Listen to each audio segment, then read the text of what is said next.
All right, everybody. Welcome to night 2 of NXT TakeOver Stand Deliver predictions and reviews. Let's go. This is your guys, MSJ, Jaquan, Ultra Instinct Benny today. I upgraded. I powered up.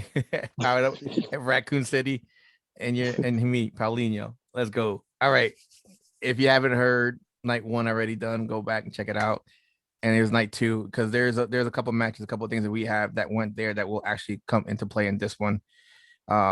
Let's start off with Ember Moon and Shotzi Blackheart defending their titles against The Way.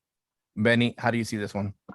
No reason for Ember and Shotzi to lose those belts right now. On top of the fact that the way is, you're gonna have some contention being built up with the way. I think starting from here with Indi Hartwell and going on later on into the Dexter Loomis thing with Johnny Gargano, like we had predicted. So I got Ember and Shotzi, and on top of the fact that I think they need to be kept out of the actual women's title picture for a little while. Jay? I agree. I You can't hotshot these titles again. That's my biggest. You can't hotshot these titles again. It doesn't make any sense, and it would completely devalue and make it so that like that whole thing just wouldn't make sense. Like it just wouldn't make sense. It doesn't make sense.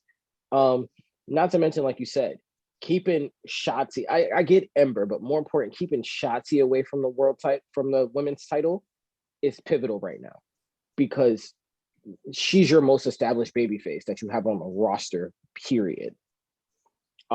She's also, whenever she goes back to being a singles competitor, is the clear-cut favorite to be the next champion at whatever time. So you have to kind of appease that and get what you can get out of the tag of those two right now, because at some point they're going to have to feud, and that feud's going to be a banger, and then Shotzi's going to be primed to be champion. So, yeah, like you said, and then two, you need this to further create the wedge in the way because of the fact that Indi Hartwell, you kind of already can see where they're going with her character, where she's going to be the Harley Quinn to Dexter Loomis's weirdo Joker thing. And I'm not mad at it. I kind of like the idea, but in order for that to happen, you kind of have to create the dissension between Candice LeRae and Candice LeRae wanting to win so bad that she kind of just flips on Indi Hartwell. So they have to lose, and it has to be in a way where like Indi screws up or Indi walks out because of Dexter Loomis. Right. And I agree. I think we're all in agreement here is these tag titles cannot be hot potato so soon, especially when you just like introduced the belts not too long ago. And you just hot potatoed it. Yeah, you just hot potatoed it. You can't hot potato it again, and they're brand new belts. Like I get it, you wanted to give Raquel and Dakota something, but you should at least like we're gonna we're gonna have a title up for grab between the two finalists and go at it, you know. But now you just have Raquel like lose the title, even though she didn't get pinned, but still. Anyway, I digress. We are in agreement. Ember Moon and Shotzi Blackheart will retain this title. Yep.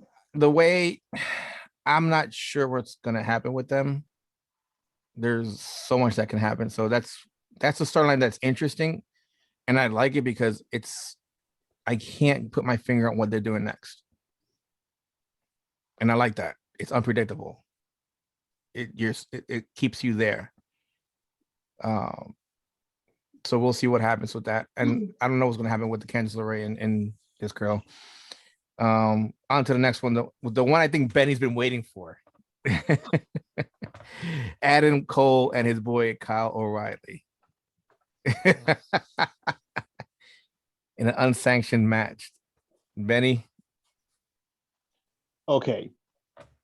First and foremost, the fact that it's unsanctioned means absolutely nothing because this isn't AEW.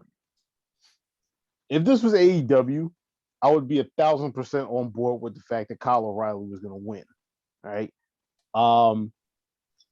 Now, unfortunately, like I said, I had to go through my whole thing with EO in the first one. I'm the Kyle O'Reilly stan of the heel heat, and I'm honestly gonna say just because of the fact that it was an Adam Cole heel turn, that it makes more sense to keep Kyle down at the moment.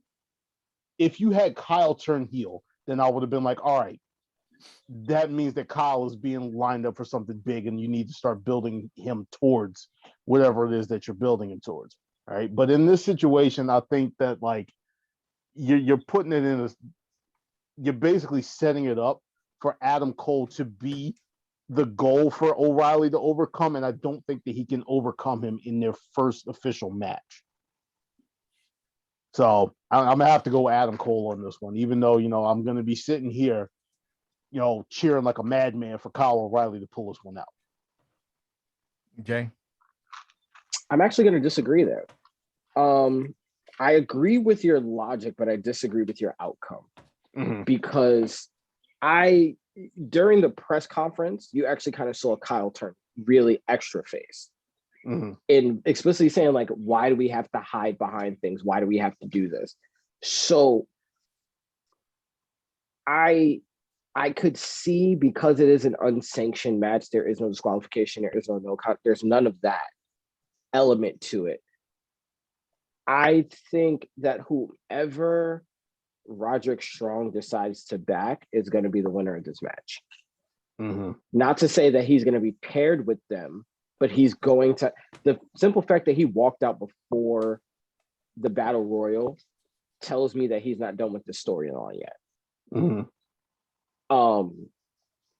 But I think Kyle O'Reilly, much like Kushida, is another element that needs to begin to be built or rebuilt, or pause, not rebuilt, needs a fresh start,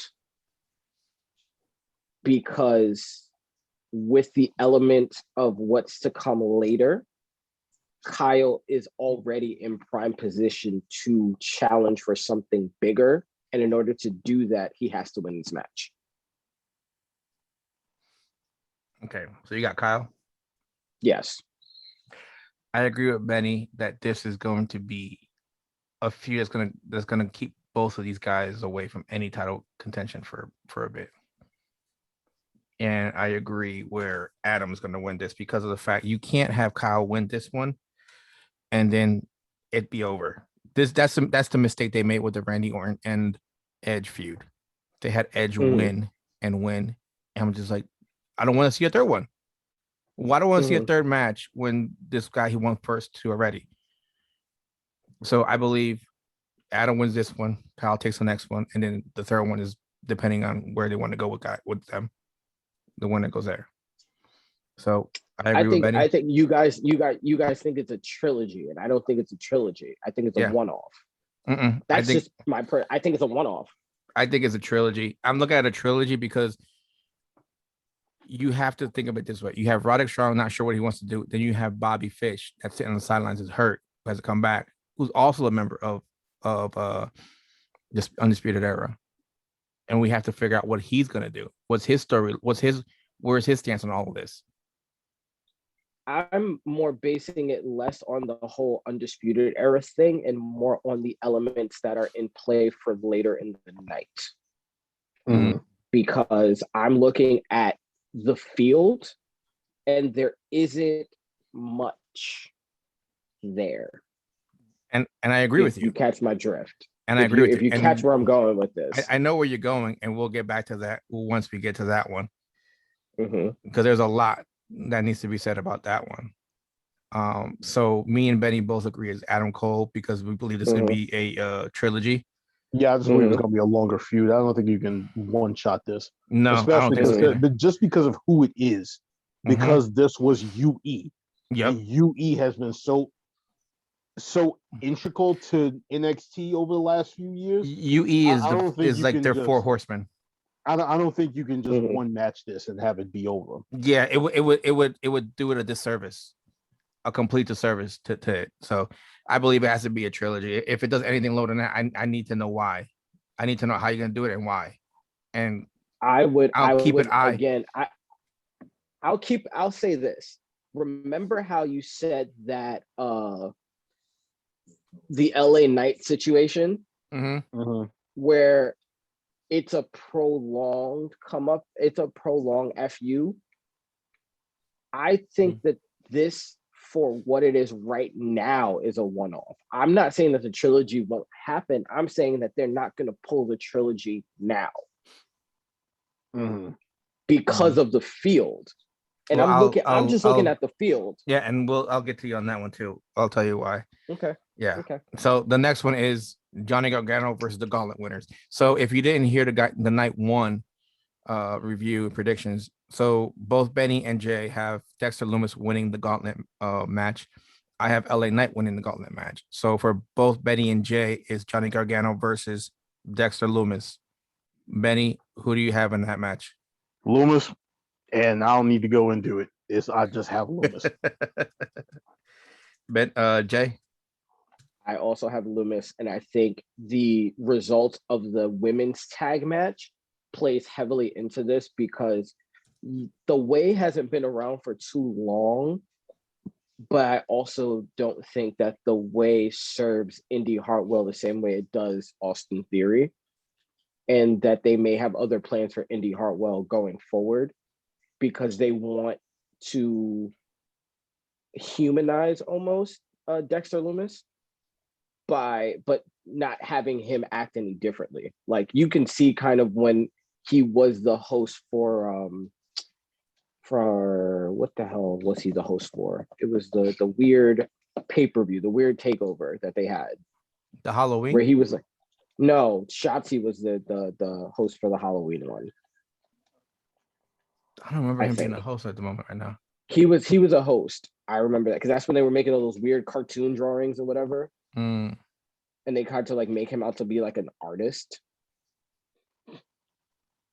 It was weird. Anyway, they're trying to, I guess, make his character be in a situation where I guess he can sell more merch.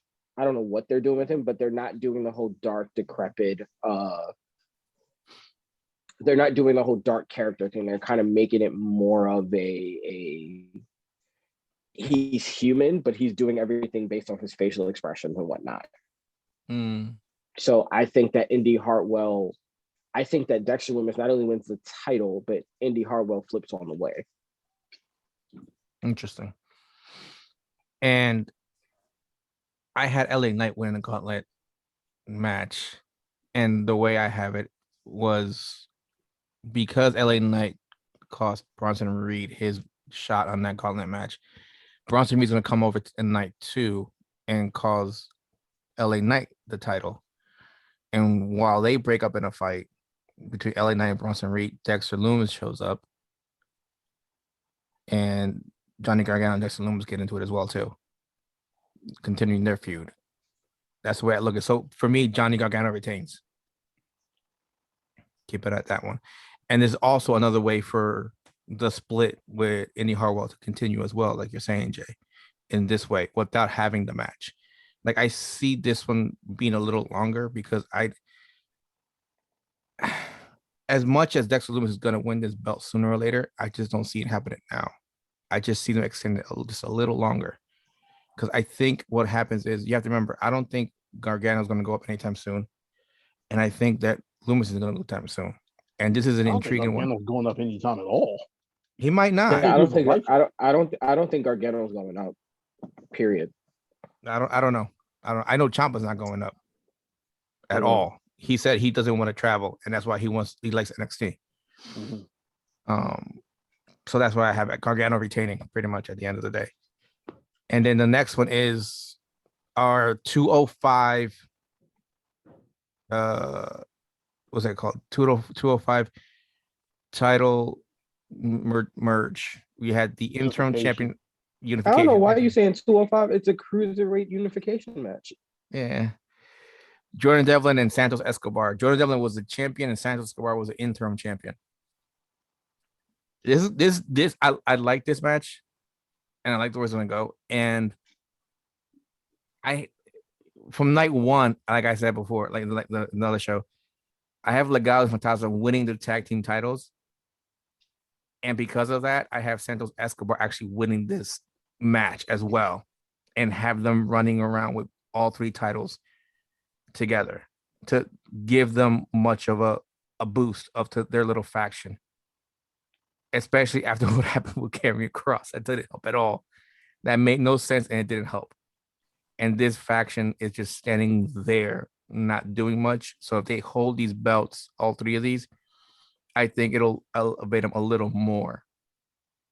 And Santos needs to then go off and lose it at some point or another before he goes for the North American title. But that's going to be a while since Johnny has it at the moment, and then Dexter's going to get it soon after that. So in order to keep Santos away from that belt, he needs to retain this belt. So I have Santos Escobar. I also have Santos Escobar, but for very different reasons. I don't think the company really is that invested into Jordan Devlin outside of NXT UK. I feel like he's too similar to Finn Balor, and there's a lot more that needs to be done with him in order for him to be reestablished. And he's too much of a player in NXT UK for him to then be brought over and to be the face of everything else. And Santos has proven that he can carry the brand.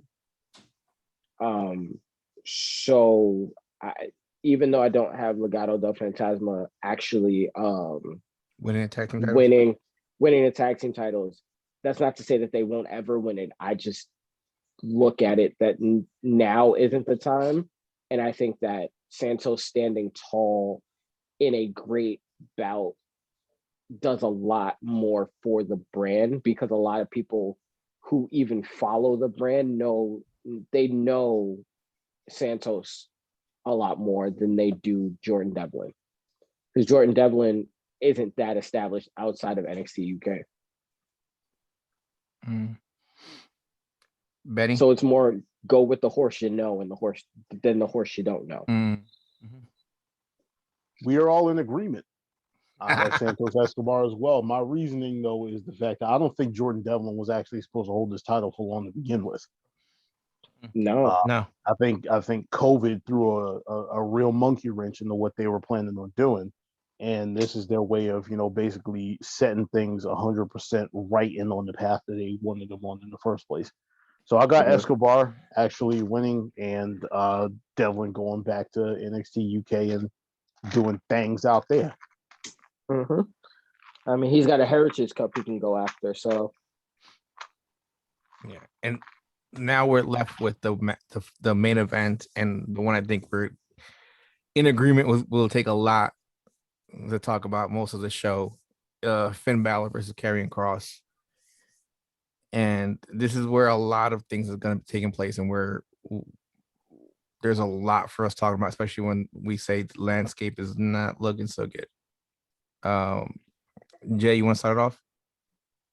Do y'all want me to start it off? There's a question. Go ahead, start it off. The tough part about this match is Finn Balor has done everything that he set out to do when he came back down to NXT to reset his character and his character work. He's done everything that he's wanted to do. So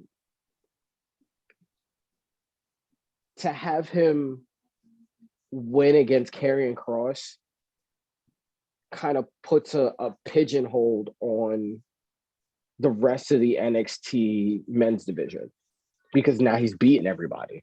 He's cleared the deck. And you run the risk of an EO situation where you have a guy holding the title simply because no one else makes sense of beating him. Also, if they didn't want Karrion Kross to be champion, they would not have brought him back after the injury, because he already has won the title. There's no other reason for Karrion Kross to be there. If they wanted him on the main roster, they would have had him be there. The only reason why he would come back would be to win the NXT championship. And what better time to do it than WrestleMania weekend when you're resetting, where basically it's wrestling's or WWE's new year. So you go into the new year with Karrion Kross, and now you wipe the slate clean of everyone that Finn Balor's already beaten. So now he can fight every member of Undisputed Era. And now he can fight Kushida, Pete Dunne, Walter, Tommaso Ciampa, like all those guys that he may have beaten them in the past, but he hasn't beaten them in a championship situation.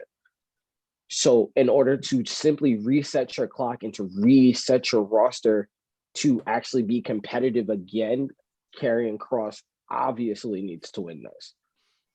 My only question with this is then what happens to Finn? Because if he's not NXT champion, where does he fit?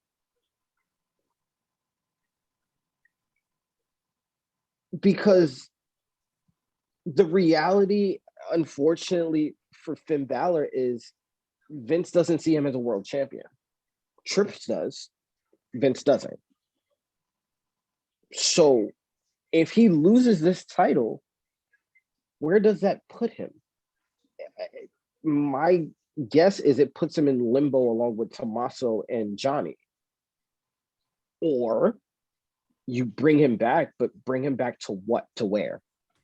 The only title that even remotely makes sense for him to have at the moment is the US title.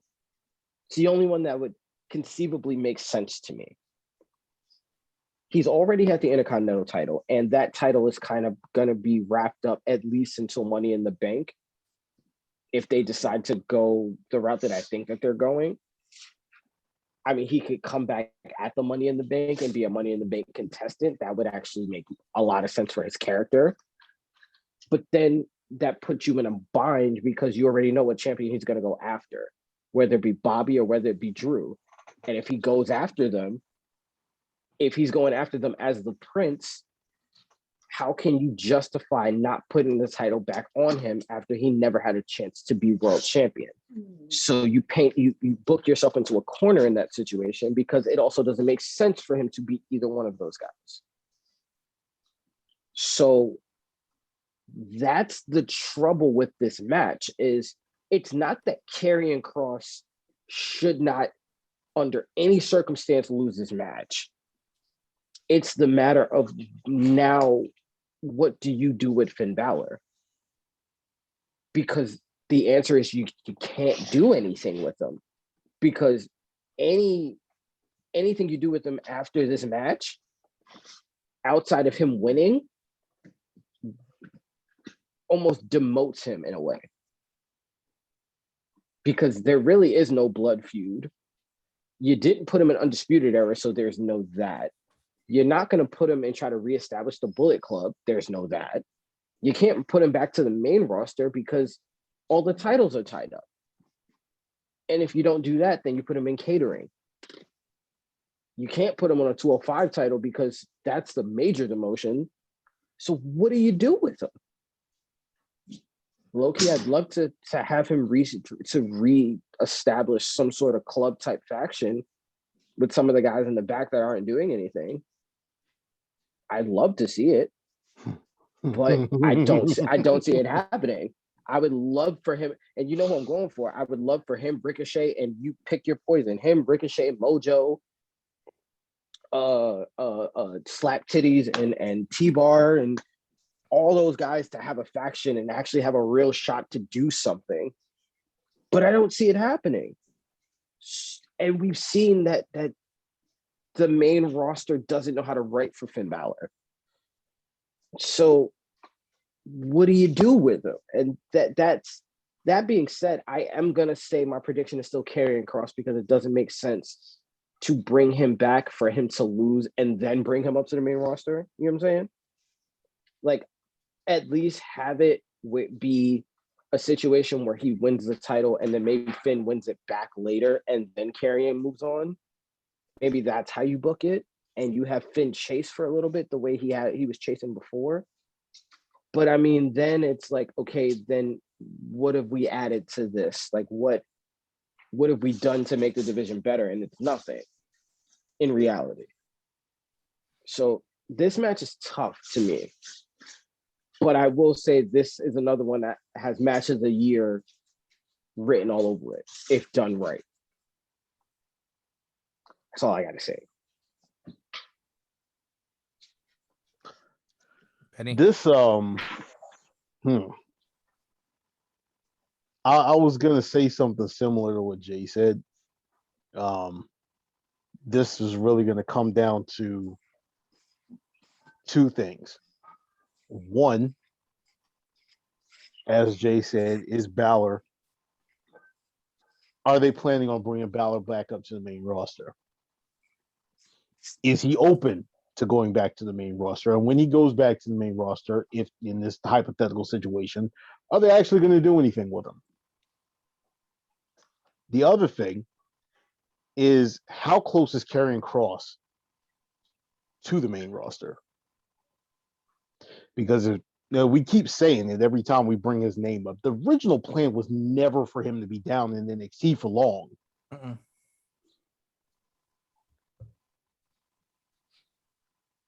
I am this right here out of this entire weekend is probably the match that I am the second most unsure on.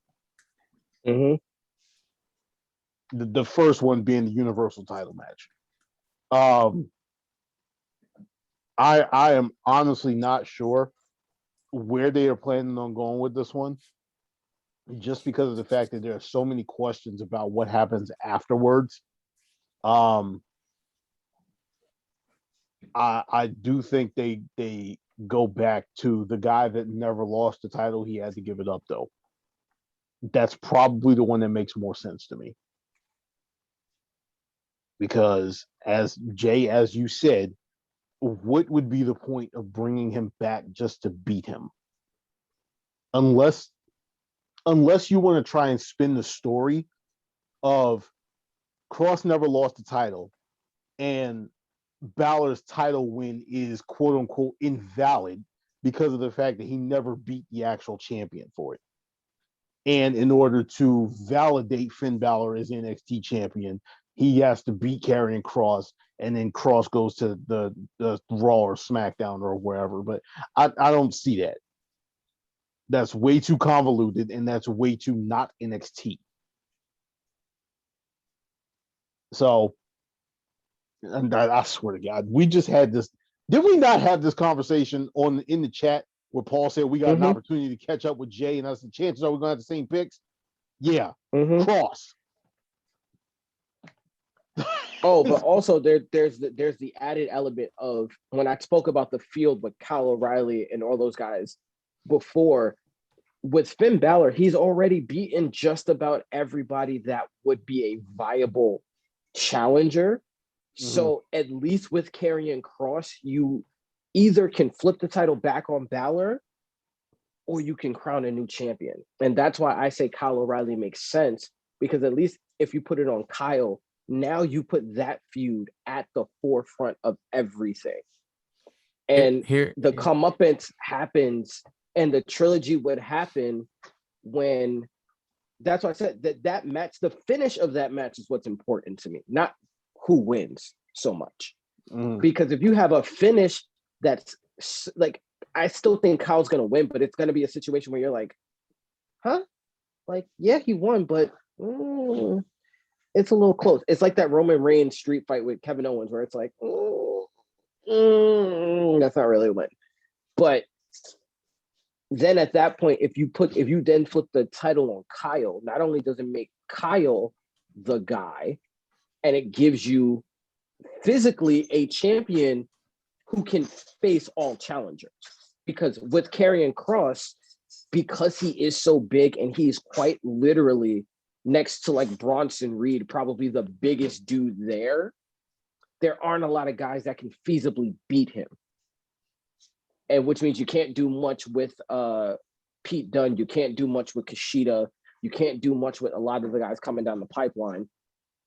Can't do a lot with the guys on catering. You can't do a lot with those guys because Karrion Kross is so dominant. And that's Kyle O'Reilly, where I was gonna go with on this pick, yeah, because of the fact. But with Kyle O'Reilly, because he is shown to be tough as nails and never say die and all these other things, if he were to face Karrion Kross, people would still believe if he were to beat Karrion Kross, but it was one of those, like, he took Karrion to the ultimate limit and it was just like a split second. He got the move before Karrion Kross did. It's believable. And Kyle O'Reilly has that kind of reputation now as a wrestler in NXT that if he pulls it off, no one's going to be mad. In fact, people will probably be happy that Kyle finally is a champion. And to only have that be foiled down the road by a championship match with Adam Cole, and Adam Cole having a chance to be the first ever 3-time NXT champion, there's a lot more there with Kyle O'Reilly beating Karrion Kross versus Kyle O'Reilly beating Finn Balor after he already lost to Finn Balor twice. It doesn't make sense. That's where I was going to go with it. The field doesn't make sense. Where I'm going with this is, I agree, the field don't make sense. The field doesn't make sense for almost neither one of these. Right. Because if you have Karrion Kross win, who's going to beat him? They put themselves in a box. Mm-hmm. You know, especially when they had him face Damian Priest. He beats Priest and then Priest gets pushed up. Mm-hmm. There was no feud match, nothing. It was just a one-time match, and that was it, by Damian Priest. And here's the reason why I also brought up the whole thing with why Andrade was given the belt, because of the fact that they didn't believe, it wasn't believable. They didn't think that people would find it believable Adam Cole could beat Drew McIntyre. So Andrade won that belt so that he could drop it later on. I think this one, it kind of falls in the same place. It's like, who's going to beat Karrion Kross? Who do you have on that roster that could beat Karrion Kross? Bronson Reed? He's not built yet. Isaiah Scott? He's not there yet. He could, even if he was there, he couldn't do it. He couldn't. Like, he has the height, but like, yeah, he's still too skinny. So it's like Bronson Reed is like probably the only one I think right now, off the top of my head, that can do this. But he's not there yet. Bronson Reed could. Dexter Lumis could, but it's a stretch. But it's the a stretch. The only name that comes to mind is Eli Drake. I mean, LA Knight. So there's two, but then you're gonna have one with the title, another one you have to build. Or the name that no one decides to speak, the Voldemort of NXT, the Freddy Krueger of NXT, Velveteen Dream. That was a name that I had in mind. But I know we can't say his name. I understand. That's something I was like trying to think about. I was like, the other day I was thinking, like, why this guy, I know why he's been put off the show. You know what I mean? So I'm going with Finn Balor, but don't be surprised. And if you've been listening to the show, you've been paying attention, some of these have actually gone the way I've said it. It's freaking weird. All three of us have had that happen. Yeah, but the one that the last one was like, what was it? We got close. close. The one that I'm getting ready to bring up, when you started talking about Andrade and Drew McIntyre, the first thing that went through my head was, oh, well, Adam Cole, he's not, it's not believable that he can beat Drew McIntyre, but The Miz can, right? Apparently so. So here's what I'm looking at.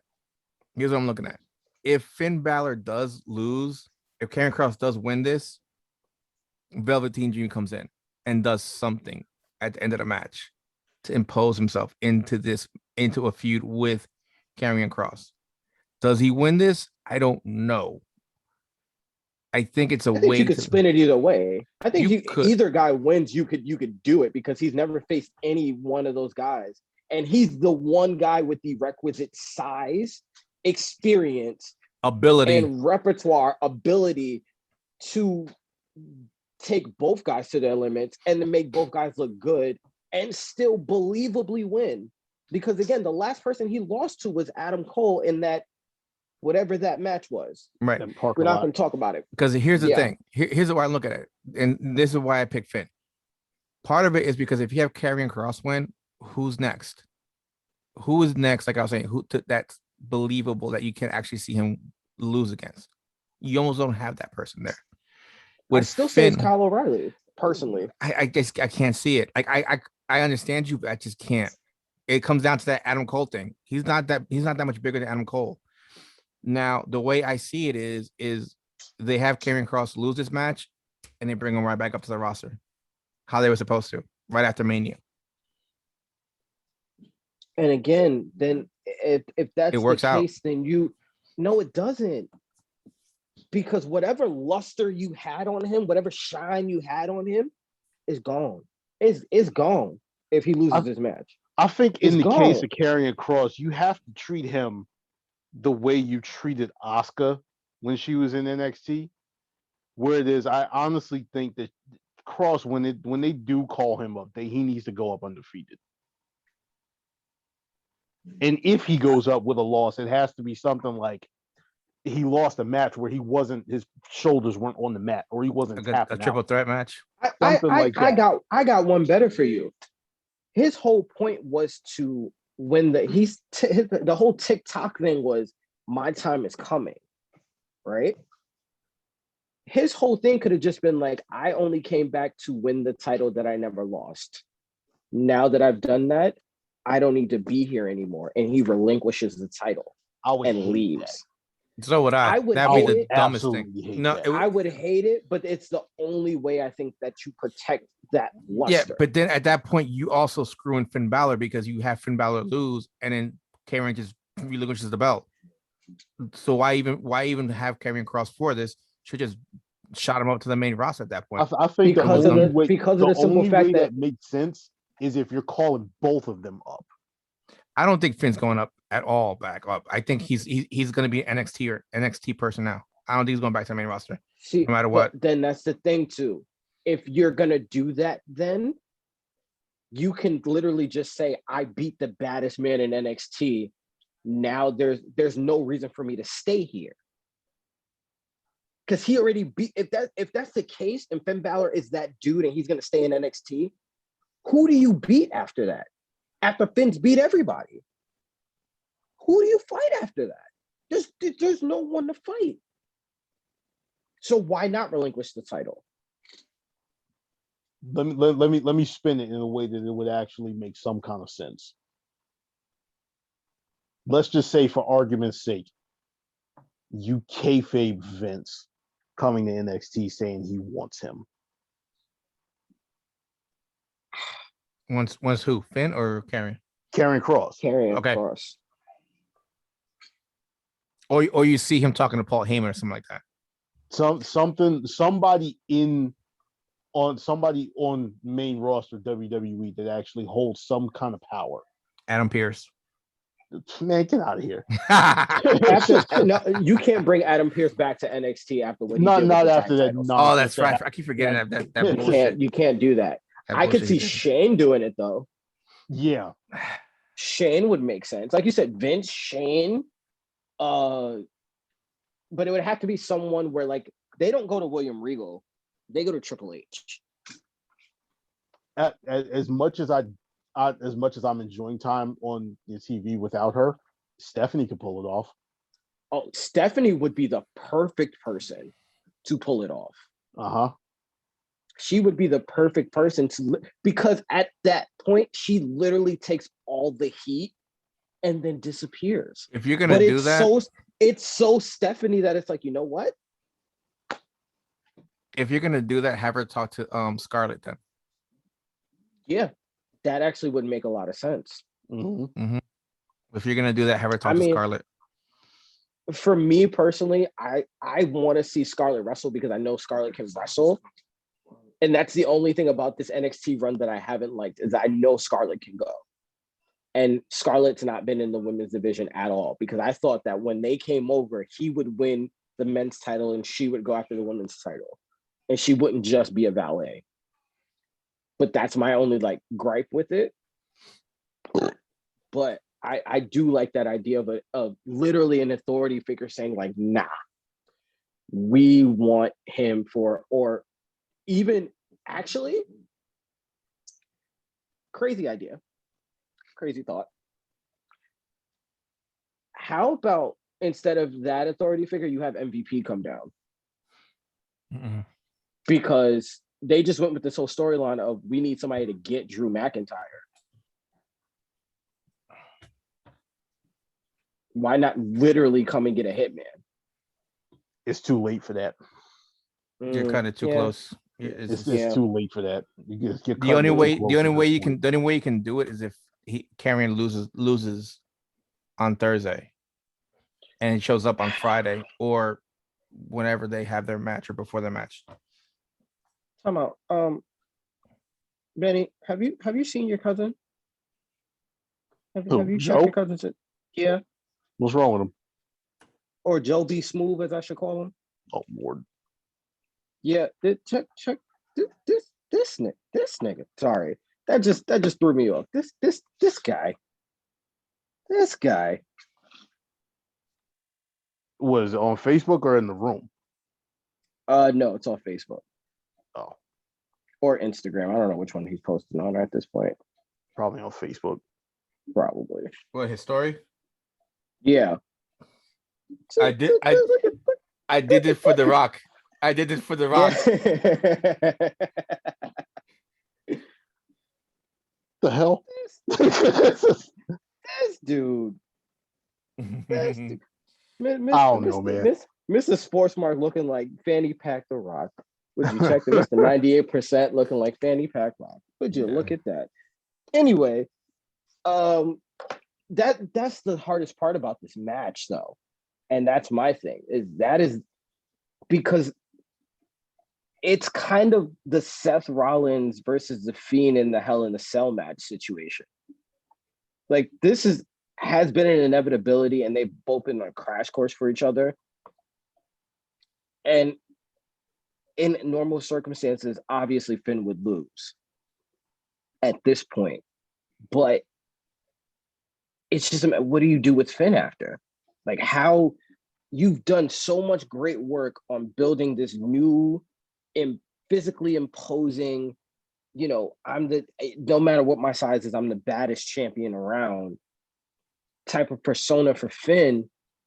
And to have him lose isn't necessarily terrible, but what do you do after? Like, that's my biggest thing, is what do you do after? That's the thing with this one. Makes sense. They put themselves in a corner in this match because no matter who wins, what's next? Yeah. And no it's like, wins. there's got to be a swerve in here somewhere. And the crazy thing is me and you keep mentioning Velveteen Dream as if we're manifesting him back to life.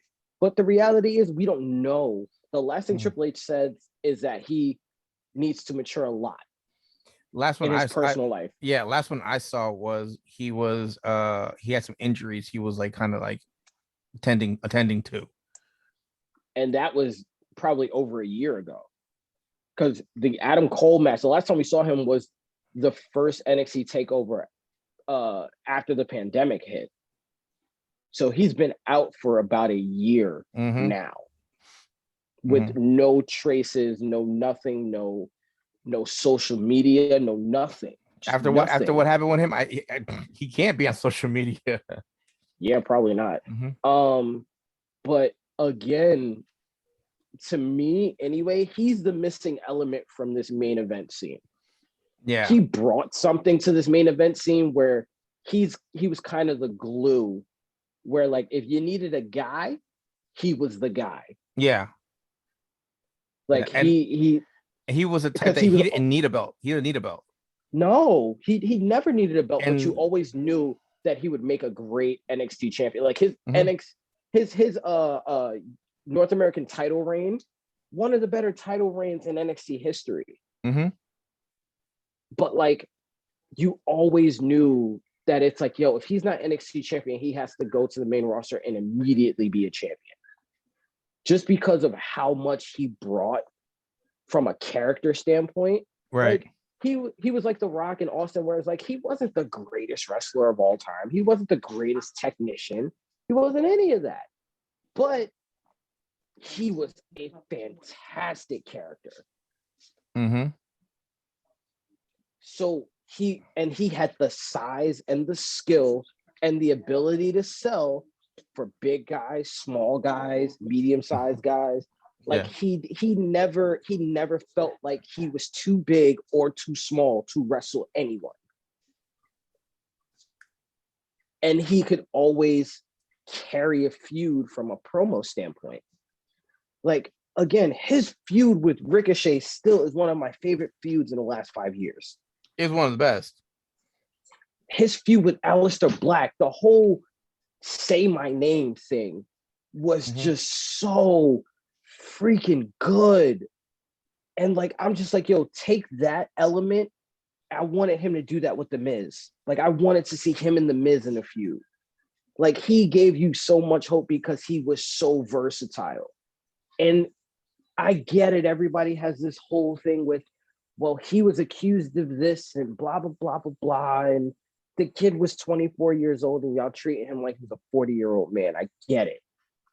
The people he was talking to were extremely underage. We're not discrediting what he did being wrong and morally unjust. But if the company says they didn't find nothing and he hasn't been charged by anybody, then let that man be. Yeah, that's the thing. It's like, be like, it's the same thing with Deshaun Watson.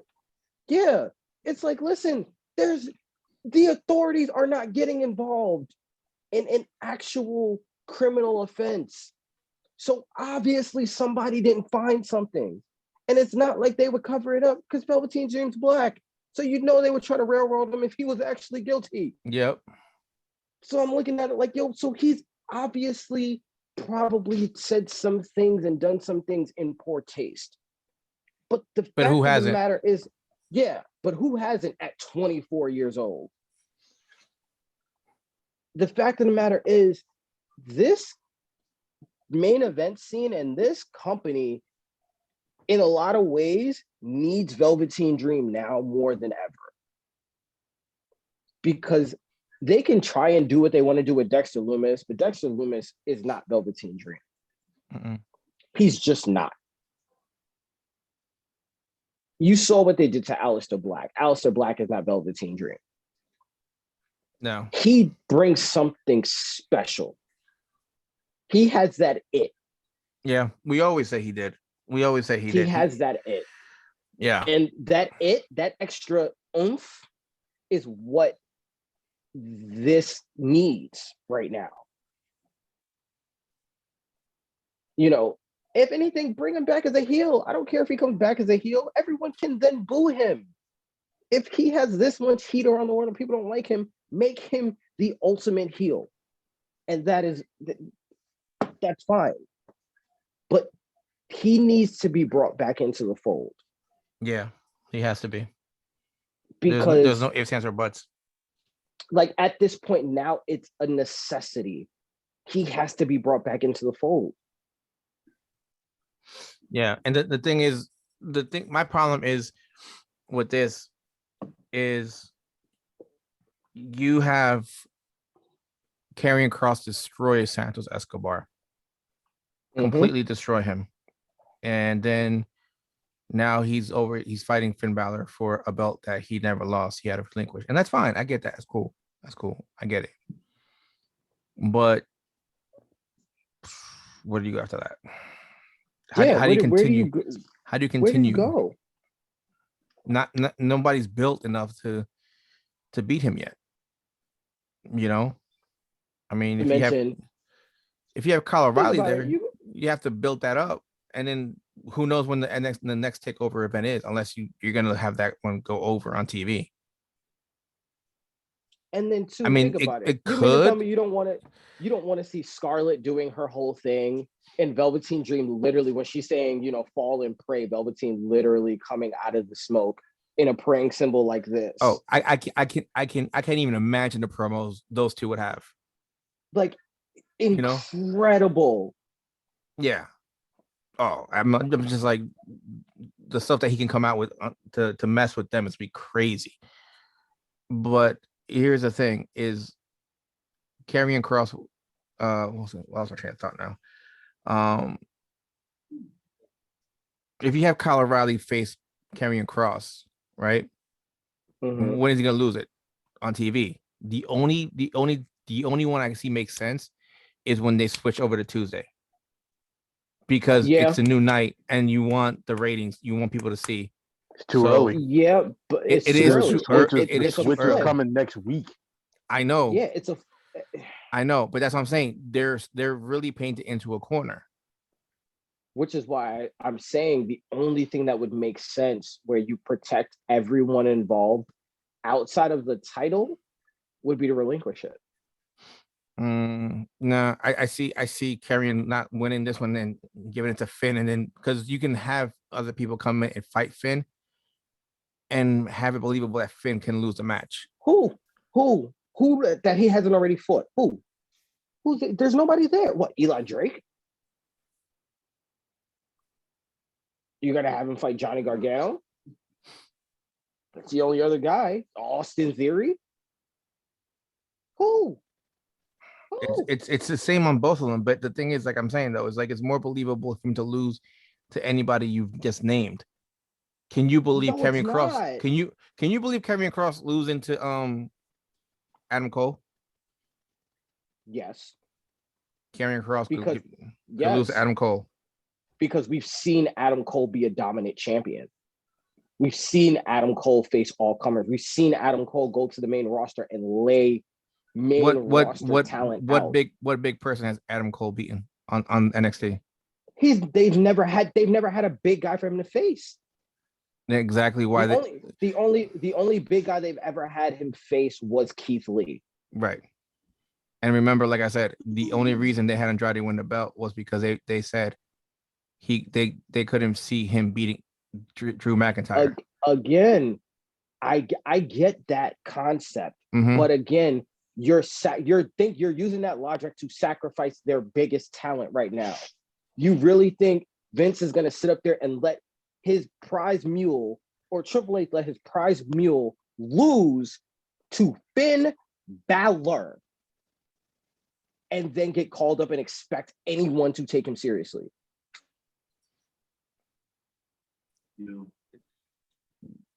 They did it with so when Drew lost it, well, he got hurt, so we can't even go there because he got hurt when he lost it. Exactly. We can go with that one, but it wouldn't even matter because how many times has they even pulled off a successful call up? And remember, continuity doesn't exist between NXT going to the main roster. Again, so you're pretty much just thinking you still lose the luster because they're gonna talk about what happened at Stand and Deliver. They're going to, but they don't have to call him up immediately. And then you have him sitting in the back doing what? Doing what? What is he doing? You have a lot of people sitting in the back doing nothing. They called up Keith Lee. Oh, Keith Lee, he looks so great. He goes, all right, win the title, drops it in one match. And then what he's doing now? Oh, he's got to go back for more training. He needs to learn how to work like a big and this and that. He's hurt right now. No, he got hurt. Yes, he is. He got hurt. That's why he got pulled off that match when he was supposed to beat Bobby. He got hurt for that one. But before that, where was he? He was sitting in catering majority of the time. But that's what I'm saying. The difference between him and someone like Karrion Kross is that Karrion Kross has all the vets in the company already on his side. Like, you literally have a ready-made feud via Twitter as soon as he gets called up. Because if you have Randy Orton lose to The Fiend, which is probably what's going to happen, him and Randy Orton have already been sparring back and forth. There's literally main event guys like, yo, when are you coming to the main roster? And that's what I'm saying. That's why I don't think he's But staying again, there to any him, longer. for him to lose, it doesn't make sense. When you get if not now, when? If not now, when? Think when about he this. gets to the If you doesn't lose this week, so he can get called up after WrestleMania week. When is he gonna get called up? I could say the same thing for Finn. If he doesn't lose it now, who's he losing it to? He can. Depends Who's he losing on it to? If To it who? depends on if and when they plan on doing another draft. And let's say like September, October. If that's the case, all right. Here's my thing. The issue that I have with Jay's plan is, although that protects all of the wrestlers involved, that does damage to the title. Yep. Because it makes it look like, all right, well, I don't want this thing that I just won is beneath me, and I'm just like, ugh, I don't like that. The only get out of jail card you would have in a situation like that is if, like I said, we had somebody come and get him via somebody in power, or in a situation where, let's just say for argument's sake, after WrestleMania, Vince comes out, or because of the fact that Vince doesn't do TV that often, Adam Pearce comes out and he says, well, we've agreed to have a draft right after WrestleMania. And in that case, then you end up with a situation where they just be like, all right, listen, everybody's available. All right. All champions are available like they did once before, the time when they switched the World Heavyweight title and the WWE title from SmackDown to Raw. And just out of the blue, Karrion Kross gets drafted.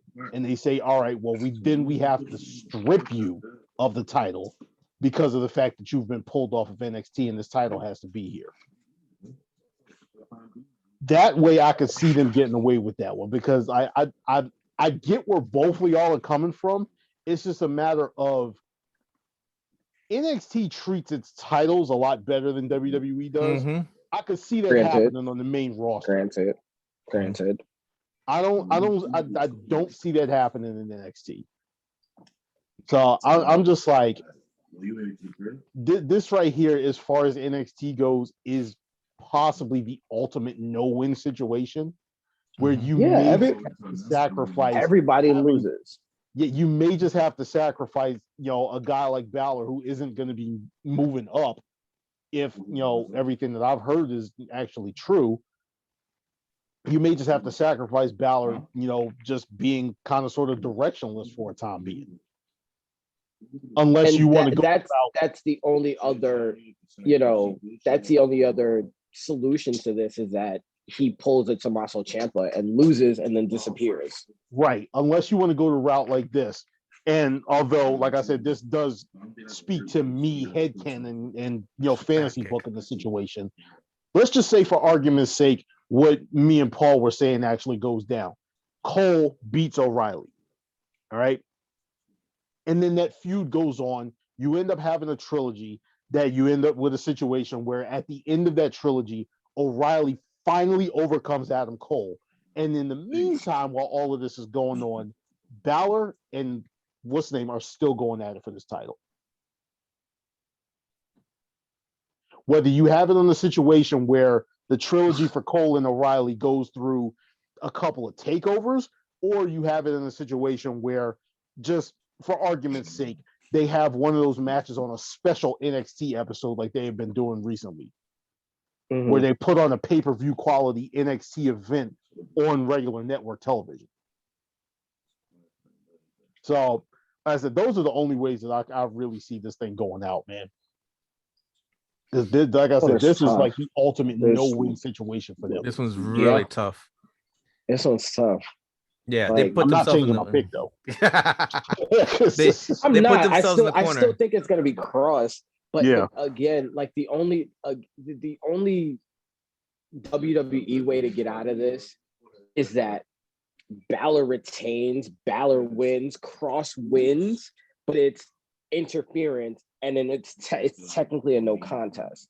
Right. So you have a great match, and then there is no finish. Mm-hmm. That's the only other way to do it. But again, But then that would be cheesy because then it's like that's cheesy and cheap. yeah, Especially like if this is considering supposed to be which your event that is. yeah, like and this is supposed to be your WrestleMania. That's the problem that I'm having is that like for an event that's supposed to be a WrestleMania, you need a definitive winner. The problem with this match is, again, this is a Clash of the Titans, but because this is a Clash of the Titans, you've essentially, in a lot of ways, written off a lot of your main guys, and you have them doing other things, and then you've had Bálor beating everyone. There isn't any viable challengers. What if Finn Bálor brings back the demon for this show? I would like it, but I would also think why. Because the thing is like, okay, so Finn Bálor himself cannot beat Karrion Kross, but the demon can. You'd have to do that. That's where it's going to be. You would have had to have done this already. Yeah. There would have to have been some kind of indication, because even when he used the demon against Seth the first time, there was a albeit not a long one, there was a build, there was a hint, there was something. The only way I could see the demon coming out is if Karrion Kross beats him and then he comes back and says, you know what, you beat me, but you never beat the demon. And then you go with the demon. The demon has to be after Finn Bálor loses, or the Prince loses. Because that's the only way you can't just, I'm gonna bring out the demon. Like it doesn't make sense, especially after not having the demon for so long. I know. I'm just trying to throw stuff out there, because of the fact that like this is their backs against the wall. They're stuck between a rock and a hard place. No matter who wins, again, it's a good problem What's to next? have. Yeah, but is it really? Also, it's a terrible problem to have because they're just now starting to catch a rhythm with their mid card, and that's the thing. They're just starting to get into a rhythm with their mid card finally, after the mid card meandering for a long time. Yeah, like after the hot shot Leo Rush thing, and then then the Johnny Gargano thing, and then the Dexter Lumis. Like, do you have to realize how long this Dexter Lumis Johnny Gargano thing has been going on? And then you had the Johnny Gargano Damian Priest thing. Like, they're just now getting it where the field is healthy. But the problem with the field being healthy now is through that time, Finn Bálor has beaten everyone who's a main event talent. So what do you like? Now you have a mid card, but now you don't have a main event. Yeah. And I'm sorry, Eli Drake is goofy. He's goofy right now. He's that old school wrestler that I know you like, Paul. Like, he has that old school feel to him. Mm-hmm. But in this era, he's goofy. I know. So I could see him being a challenger down the line because as a name, he already has the equity, and you can even tell looking at him when you put him with somebody that's not a jobber, he can put on a great match. Mm-hmm. But for him to immediately go from I'm gonna have a couple of squash matches, then I'm gonna get eliminated from a gauntlet, then I'm gonna be the last guy in the gauntlet, to hey, I'm gonna challenge for the NXT title, doesn't make a lot of sense. I know. And that's that's kind of the poison pill at this point. Mm-hmm. So again, the one way to fix this, you're right, is if one, Karrion Kross has to win at all. That's what I'm saying. Karrion Kross can't lose, but you prolong it because now you can add the demon element to it. If you add the fact that then he's going to go back to the demon, that at least gives you another match or two. Mm-hmm. So you can kind of stretch this out a little bit, and maybe that gives you enough time to, this is another reason why I don't understand why they're being so stubborn with Aleister Black and not putting him back on NXT, because this is when you need an Aleister Black. Like, this is when you need those kind of former champion marquee guys. And because again, you're not going to get Walter. Walter's not coming over and challenging for the NXT title. You know, you're not. Killian Dane is meandering, so whatever build you had for Killian Dane is gone. Timothy Thatcher, you gave him a little bit of build, but you pigeonholed him to a tag team. So, you know, even when you had the chance to build people, you didn't build anybody, really. They had great storylines, but you didn't build them to be a credible threat to a world title. And now you have the Undisputed Era blowing up. So, yeah, that gives you 2 guys, maybe 3 if you want to add in Roderick Strong. But you just didn't, like, you need at least 6 guys to kind of, you know, go ring around the rosy at any given time. And you don't have it. You don't, unless you want to reintroduce Tommaso Ciampa. Like, that's the only other guy I can think of. Like, okay, Tommaso's the type of dude where you can just drop him in and be like, well, your next guy is Tommaso Ciampa. But Karrion Kross has already beaten Tommaso Ciampa. So that's what I'm saying. Stuck in a rock in a hard place. Who's next? Yeah, like you and again, the only name that comes to mind for me, unfortunately, because, you know, not a lot of people are gonna like to hear it, and a lot of people want him to get released and, you know, blacklisted from wrestling, is Velveteen Dream. Yep. It's the only guy that makes sense. Mm-hmm. Well, this is great. This card is a good one, and we've been very, very undecisive on where this is gonna go for this one. Stay tuned for our predictions of WrestleMania Day Night 1 and 2 coming soon as well. This has been the Heel Heat, MSJ, Ultimate Instinct, and Paulinho. Until next time, take care, guys.